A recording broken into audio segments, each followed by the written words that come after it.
G'day there guys, Marky here, and welcome back to another episode of r/Am I the Asshole? With that said, I want you to sit back, relax, and enjoy today's stories. Let's go. Am I the asshole for refusing to divorce my husband?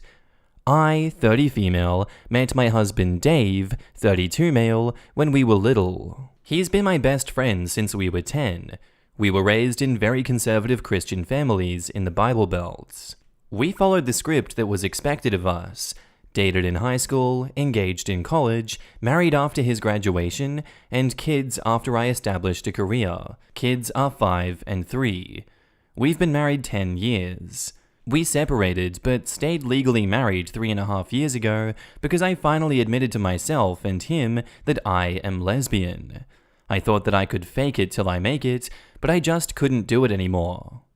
It was strained for a while, and we continued couples therapy. Ultimately, we both wanted to do the best for our kids. For us, that meant continuing to live together. He lives in the apartment above our detached garage because neither of us wanted to be single parents. Eventually, we both started dating other people, and I met my girlfriend Krista around 1.5 years ago. She knew that I had kids and an unconventional co-parenting arrangement up front, and I told her that I was still legally married after 6 months of dating.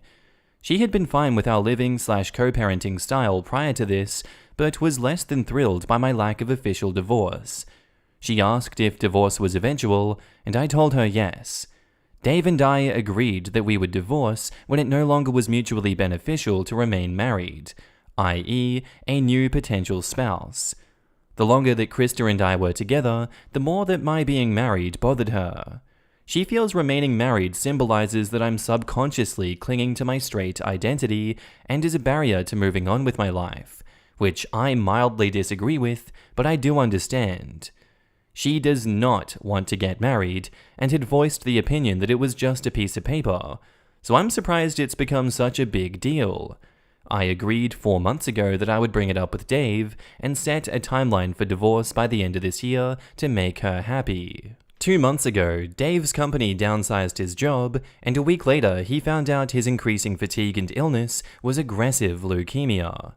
He's undergoing treatment that is estimated to be 10% effective in cases like his, and they told him to consider that this might be terminal. If the treatment fails, they've given him 6 months to 1 year. For Krista, this changes nothing. For me, divorcing Dave now would be unconscionable, and would make what is potentially his final months even harder than they have to be. Whether she likes it or not, he's the father of my children and my oldest friend. To force the issue while he's fighting for his life would be incredibly selfish and damaging to both him and our kids. She's telling me that not only am I regressing into denial about my sexuality by refusing to bring it up again, but also that I'm already a selfish asshole by leading her on, and that I want the best of both worlds by remaining married to a man while continuing to date a woman. And now in the comments, not the asshole. I am sorry that you're going through that. I understand what you wanted in the beginning, but now you're just looking after Dave. I understand where Krista is coming from.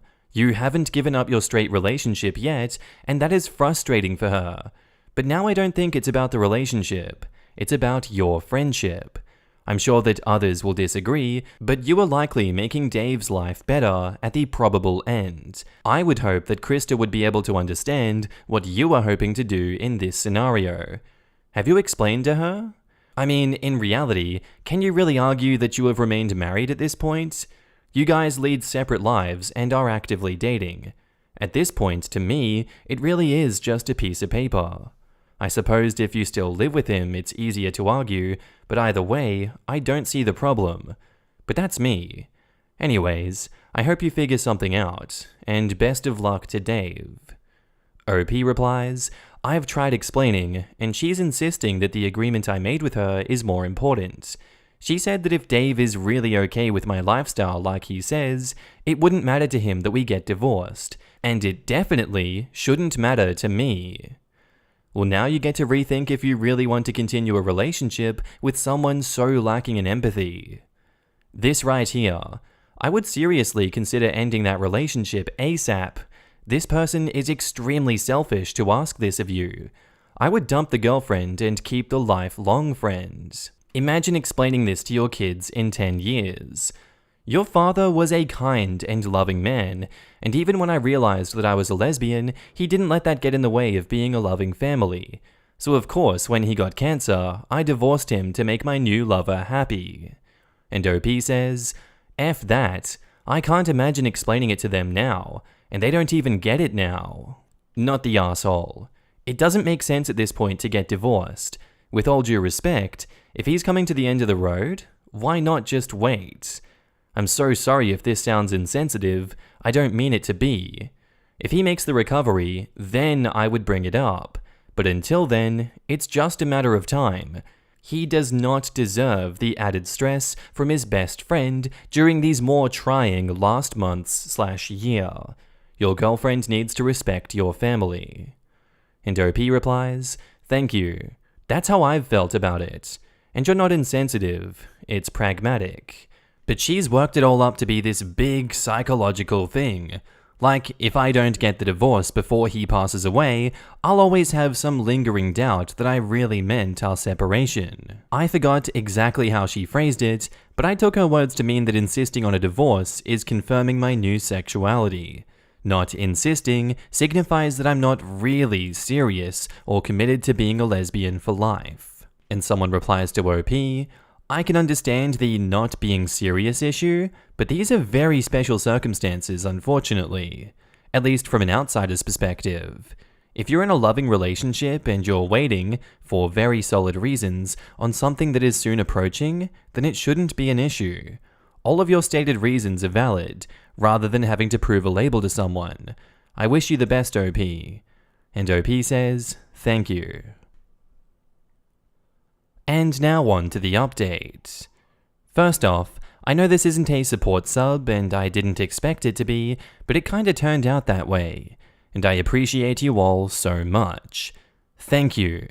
I received the most helpful, constructive feedback I have ever gotten in my entire life from this sub. As far as the issue at hand in my last post, I feel confident that I'm doing the right thing by not asking Dave for a divorce. Krista still disagrees, damn near violently. As such, she is no longer my girlfriend. I tried to have a calm, adult conversation with her about it the night after my original post. Emphasis on tried. She was immediately aggravated and defensive. Told me that unless the next words out of my mouth involved signing divorce papers, we had nothing to talk about. I asked her why it bothered her so much, and it turned into an argument, no matter how calmly I tried to remain. Ultimately, she admitted, in a fit of rage, that she felt people who stayed friends with their exes are psychologically damaged and are guaranteed to cheat. When I asked if she knew my situation and felt that way, why did she press me for a relationship? That she originally said that she never wanted. She said that she assumed that Dave would snap and do something that either was awful or that she could convince me was awful at some point. It then came out in our argument that she was pushing so hard on the divorce issue now to intentionally create tension and shatter Dave and I's care for each other because, again, in her opinion, it is completely unnatural. That was it. I told her that I was done and I didn't need a heartless, selfish, insecure, jealousy-riddled piece of crap like her in my life or around my kids. The rest of it after that was just immature on both of our parts, with us both yelling insults at each other while she threw stuff everywhere. Clothes, blankets, couch cushions, etc., looking for things that she'd brought to the house and left over the last year. The kids weren't there, thank God. I had the foresight to see if Dave would have them for a sleepover in his apartment. I'm okay, I think. Grieving a bit, which feels stupid considering everything, but I feel like I had a rotten tooth for so long. I didn't realize how much pain and pressure it was causing me until I yanked it out. And now in the comments, based on your original post, your husband is dying, your kids are about to lose their dad, and you're about to lose, sexual orientation aside, someone you've built a life with. Krista does not register any of this as important. Think about that. She wants you to leave a family that's about to be plunged into a great deal of grief. This is not a person that you want around your kids, not the asshole. I feel sorry that the OP's first experience embracing her new true self ended in such a bad way. I guess things could have gone worse, but luckily she stood her ground and hopefully didn't let this weigh her down in search of someone else in her life. I hope her friend/husband made it through his cancer. I feel like OP was fortunate to have such an understanding friend and husband, despite them both coming from strong conservative and religious backgrounds. It's basically a lesbian rite of passage to have a slightly traumatic situationship as your first lesbian experience. What a monstrous thing to do. Krista deliberately tried to break the bonds of friendship between the co-parents of young children, knowing that in less than a year, their father would be dead. Those children are going to be devastated and forever altered by the bereavement that they will soon endure. Not only will their mother be grieving for her friend, once upon a time husband and father of her children, but she will also have to set aside any and all the emotional energy she can to help her grieving children. I'm a widow. Helping my children while I was also grieving was one of the hardest things that I've ever had to do. Coming home from the hospital and telling them their dad had died while trying not to just fall apart. Trying to stay calm and open and present for them when I didn't know how I was going to go on. The single hardest day of my entire life. And Krista would knowingly make that worse for OP and those children by intentionally destroying the family that they have beforehand. She would subject those children to divorce because she thinks friendly co-parenting make her girlfriend a cheater. I can't fathom how cruel you'd have to be to intentionally attempt to destroy a family that is about to be devastated. Thank goodness OP found out Krista's true intentions before her plan worked. Our next post is titled, "Am I the asshole for getting a makeover to mess with my brother-in-law?" So I, 20 male, to put it bluntly, look like a girl. Definitely a flat-chested one, but still. I guess I'm just unlucky in the genetics department. Most people think I'm just a tomboy, but still, it gets a bit annoying that people think I'm a girl. I'm pretty comfortable with myself now, but I did used to get bullied a lot for it, and can be a bit sensitive about it. My sister's husband is always making jokes about it. I've told him to stop, but he never does since it's all just jokes. I've gotten sick of it, and I wanted to get him back instead of being my usual timid self not saying anything. I went out of my way to get some friends and my younger sister to give me a makeover a little before they were to come over. Basically, make me look as girly as possible. They did a pretty good job, and turns out if I'm all made up, I look a lot like a younger version of my older sister.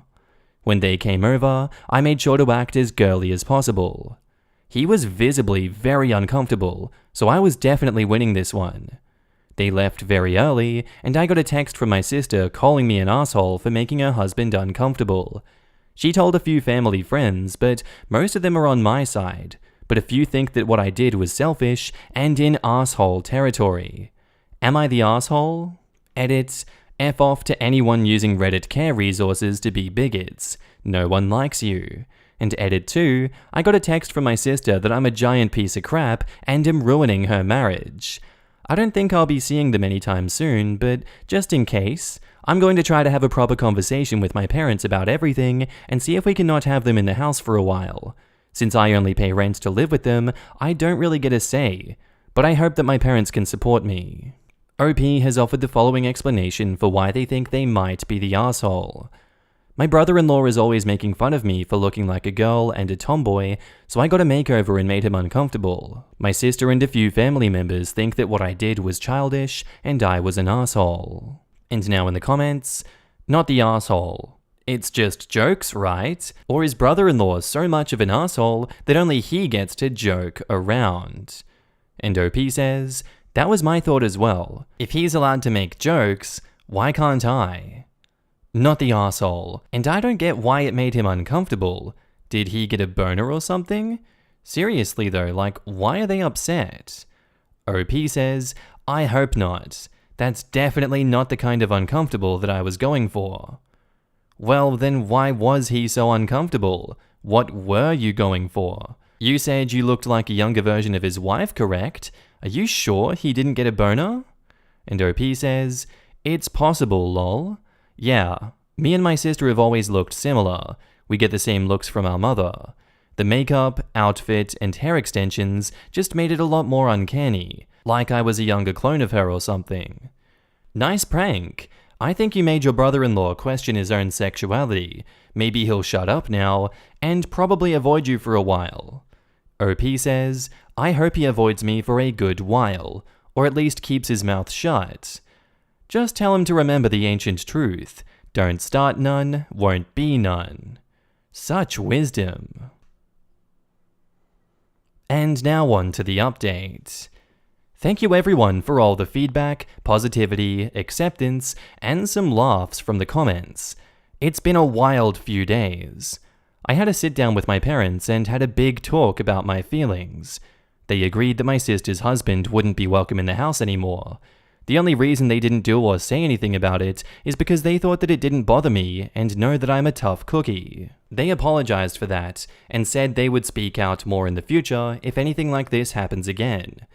My older sister had been texting me a lot, calling me all sorts of names, saying I'm ruining her marriage. She also visited yesterday, and as soon as she came into the house, she started screaming at me and things got heated.